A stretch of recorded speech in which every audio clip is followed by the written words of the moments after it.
Shalom shalom, nizera ko muguwe neza nongera kandi kubaha ikaze mu kiganiro intahe yacu, ikiganiro ca nyuma c'umwaka wa 2023. Turi n'intahe zidasanzwe muri uno mwaka. Umwaka urarangiye ugikomeye, iyo ni intahe. Ukiri muzima, iyo ni intahe.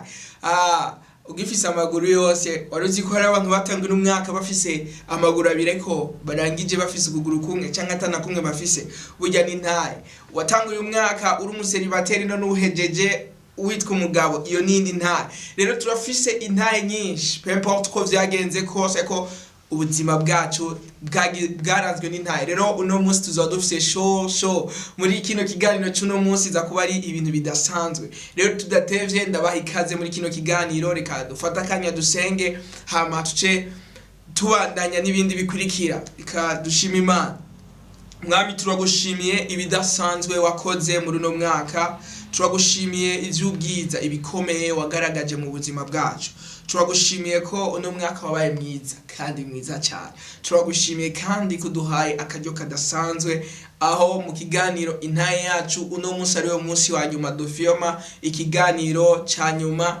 Uno munsi ari wo munsi wa nyuma turaba ikiganiro ca nyuma c'intahe yacu. Turagushimiye mwami kuza kuvugana natwe, kandi turagushimiye ko vyukuri tuzakwinjirana muri 2024 intahe zidasanzwe. Nkuko abisirayeli bavuye muri Egiputa, gusohoka Egiputa binjiye mu bugaragwa bari bafise intahe yo Imana yabajabukanije ikiyaga gitukura. Rero natwe turasohoka 2023 twinjira muri 2024 dufise intahe zidasanzwe yuko wakoze ibidasanzwe muri uno mwaka. Tubisenze tuvyizera mu izina rya Yesu Kristo, amen. Ndonge kandi kuba ikaze muri ca kiganiro kidasanzwe nkuko musanzwe mubizi. Ino kiganiro citwa intahe yacu. Turiga ijambo ry'Imana. Ijambo ry'Imana rikazana umuco, nkuko ijambo ry'Imana rivuga ngo muramenya ukuri kukaba ukwidegemvya. Hama ukwidegemvya kumaze kuza kuvyara intahe, kuvyara ubuzima bw'intahe. Intahe ya mbere nuko ucugira intahe y'umwidegemvyo mu buzima bwawe. Ikaba ari rya mbere uravye kino kiganiro, gira subscribe kugira ngo ikiganiro gikurikira kizoba ari ikiganiro kidasanzwe. Ndizera ko muri 2024 intahe yacu izoba ari shosho, kuko uno munsi dufise teme idasanzwe. Teme yitwa tuva mu bwiza tuja mu bundi. Iyo nindi ntahe dufise, turafise intahe ko nk'abizigima tuva mu bwiza tuja mu bundi. Rero tudatevye kadusome cete ca kabiri Paulo yandikiye abikorinto n'igice ca gatatu ku murongo wa 18 avuga ngo twese ko tutitwikiriye mu maso tukerekana nk'icirore ubwiza bw'umwami, turahinduka tugashushanywa niyo shusho. Ngo rero aha rero niyo nshaka ko dushika na cyane cyane ngo tukava mu bwiza tukaja mu bundi nk'abahindurwa n'umwami ariwe mpemu yera. Yesu ashimwe.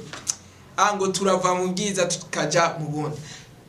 Ndashima Imana cyane muri 2023 twarayibayeho turayimara, kandi tuko turinjira muri 2024 dushima Imana. Twabonye ibidasanzwe, twabonye Imana ikora ibidasanzwe. Muri uno mwaka twarabonye Imana ihindura ubuzima bwacu. Muri uno mwaka twarabonye Imana izana ibitari bihari ku mugaragaro. Umuririmbyi niyo yaririmbye ngo nibitariho ku bwacu yarabiremye. Vyukuri yarabiremye. Urashaka ubutaronse ivyo waronse, ariko turashimira Imana ko muri uno mwaka wa 2023 vyukuri uno mwaka hari ubwiza kanaka warutekeye. Rero turinjiye mu mwaka wa 2024. Umwaka wa 2024 ijambo ry'Imana tuko turasoma twabonye ko tuva mu bwiza tuja mu bundi. Tugiye muri 2024. Hari ubwiza bwa 2023 twari dufise, ariko kandi tugiye muri 2024 mu bundi bwiza. Bavuze ubundi bwiza bisigurana ubwiza bubiri budasa, kuko ibintu bisa nk'ushobora kubikompara uvuye ngo ubwiza n'ubwiza. Oya, biba ari vyiza vyose, ariko tuvuze ubundi bwiza bisigurana ubwiza butandukanye n'ubwiza bwa mbere. Yesu ashimwe. Hama uno munsi rero nkuko nababwiye teme yacu itwa tuva mu bwiza tukaja mu bundi bwiza. Rero nkuko bisanzwe twaravuye muri 2022 turaza muri 2023. Ugiye kuraba uza gusanga hahindutse chiffre y'umwaka. Burya uburyo le 31 décembre isikanya na le 1er janvier ntibitandukanye n'ukuntu le 2 janvier le 2 janvier isikanya na le 3 janvier. Usanga imenga imisi irasa, usanga imisi imeze nka cyo kimwe. Rero none bigenda gute ngo umunsi umurenganye ucika umwaka? Tuce tuvuga ati umwaka uraheze, burya twinjiye wundi. Burya uko umunsi uhera ntibitandukanye n'uko umwaka uhera. Byose bihera cyo kimwe. Byose birahera cyo kimwe ko nimba amasegonda, hari segonde imwe ihereza iyindi, tukavuga ati umwaka urahindutse, umunsi urahindutse, isaha irahindutse. Rero ntiwitegeye ko 2023 izoba iyigitangaza kubera ko hiyongereye ko 3. 2024 izoba iyigitangaza kubera ko hiyongereye ko havuye 3 haraza ko 4. Oya, ariko 2023 izoba igitangaza wowe ni watangura kwiyumvira ko ari igitangaza ku buzima bwawe. Burya umwaka ntiwigera uhinduka, ahubwo ni uhinduka igihe coco uko umunsi ugenda niko ibintu bigenda birahinduka. Ivyo tuvyemeranye ko ibintu byose bigenda birahinduka iminsi yose. Umuntu umwe yavuze ati nimba uciyumvira nkuko wahora wiyumvira mu myaka 5 iheze, hari imyaka 5 watakaje. Rero umwaka tuvuga ko umwaka wahindutse duherehe mu vyiyumviro vyacu. Yesu ashimwe. Uburyo twahora twiyumvira mu gihe tworengana uno mwaka wa 2023 twiyumvira kwa kundi nyene, ntiwagenda muri 2024 uciyumvira kwa kundi nyene, ugutitaye ko ucumutuka, ugugize iki ucumukorera kwa kundi nyene, ucita icyaha occasion ho kwita shit. Ugiye ntiwitegeye ko 2024 izoba nshasha. 2024 izoza ariko izoguma ari 2023 nyene, hahindutse igiharuro cy'umwaka. Ariko the way yuko hariho nta munsi tuva muri 2024 tuja muri 2023, ariko tuva muri 2023 tuja muri 2024, tuva mu mwaka muto tuja mu mwaka ufite igiharuro kinini. Rero niko n'ubuzima bwacu bwategezwa kugenda uko nyene. Umwaka ntimuhinduka mu gihe wodahindutse, ni uhitamo guhinduka mu mwaka ukaba mushasha. Niwo ugira mushasha mu buzima bwawe, umwaka by'ukuri uzoba mushasha.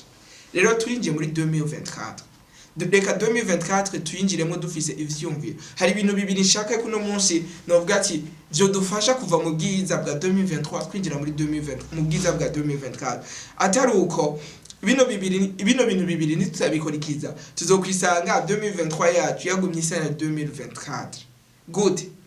Kuko ubuzima bwacu uko nababyeyi uko 2023 ihinduka niko na 2023 yari imeze. Nimba le 30 za kuno kwezi kwa December uko zatanduka uko zinjiye muri le 30 niko na le 30 zo kwinjira muri le 1. Rero nta gishasha kizobaho mu gihe wewe udahisemwe kubigiramwo bishasha. Rero ikintu cyambere nakibabwiye turakwiye guhindura ivyumviro. Ntusha umwaka ntuba mushasha mu gihe ivyumviro vyacu bitabaye bishasha. Rero dutegerezwa kugira ivyumviro bishasha. Hari uburyo wahora ukoresha amahera yawe muri 2023 bikaca bikwega ubukene mu buzima bwawe, yunose 50,000 100,000 kamarira mu vya party. Ivyo ni vyumviro wari ufise muri 2020 muri 2023. Reka twinjire muri 2024 dufise ibindi vyumviro ko turinje muri 2024. Ariko ndize kubona ubwiza budasanzwe bw'Imana dukunda ziganye. Ico ni ikintu cyambere. Utegerezwa guhindura ivyumviro vyawe. Ivyumviro vyawe bidahinduka, bwa bwiza bwo muri 2024 uzokwisanga uri kuraba muri bwa bwiza bwo muri 2023, ahubwo wisanga uri kuranagira shit kubera ko winjiye muri 2023. Winjiye muri 2023 kwa kundi nyene uri kurinjira muri 2024 ushaka kwisoke kwa kundi nyene. Oya, ariko fata ingingo uvuga ati ivyumviro vyanje birategerezwa guhinduka na cyane. Ikintu cya kabiri turakwiye guhindura imvugo. Tugiye gusoma dusomye mu gitabo cy'Abanyefeso igice cya 5 ku murongo wa mbere hava ngo mwigane Imana nk'abanikunda. Imana yacu hari ugivuga navyo nye mu byo twigana Imana ntitwigana mu kwera gusa, ariko turayigana aho bishoboka hose. Twigana Imana nk'abanikunda. Muri 2024 reka twigana Imana uburyo Imana ivuga. Reka turabana b'Imana uko Imana ivuga kubera ko natwe tuvuga. Reka ndakwere mitanguriro ijambo ry'Imana yavuga ngo isi ntiyari bwagira ishusho ngo kandi nta cyari kuri yo. Ngo Imana ho kuvuga ngo isi ntigira ishusho ngo kandi nta kiri kuri yo. Imana yavuze ati ngo nihabeho umuco, nihabeho ivyatsi, nihabeho ivyo yashaka nivyo vyaje. Nihaje ivyari bihari, haje ivyo yavuze ivyishaka. Rero reka natwe dutangure ku twigana Imana nk'abanikunda. Yesu ashimwe. Bibiri ivuga ngo Imana muri Yesaya, tugiye gusoma muri Yesaya 46:10 aho havuga ngo ngo Imana ivuga iherezo nitangurira.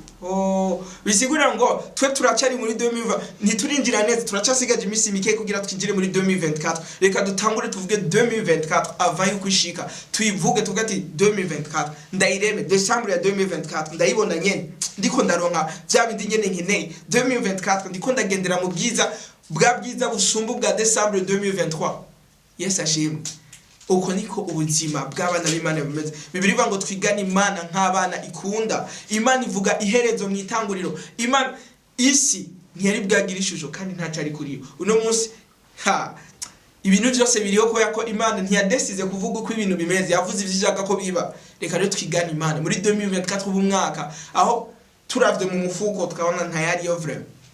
Muri carte bancaire yawe uyibonye ukayibona nyene ukaraba uhejeje gucekinga ugasanga ntayariyo, kavuga ati mama carte bancaire yanje iruzuye, umufuko wanje uruzuye. Nituvuga ibihari tuvuga, oh haleluya, nituvuga ibihari tuvuga ivyo dushaka ko bibaho, kuko niko Imana niyo kamere y'Imana ngo isi ntiyari bwagira ishusho kandi ntaco ari kuri yo.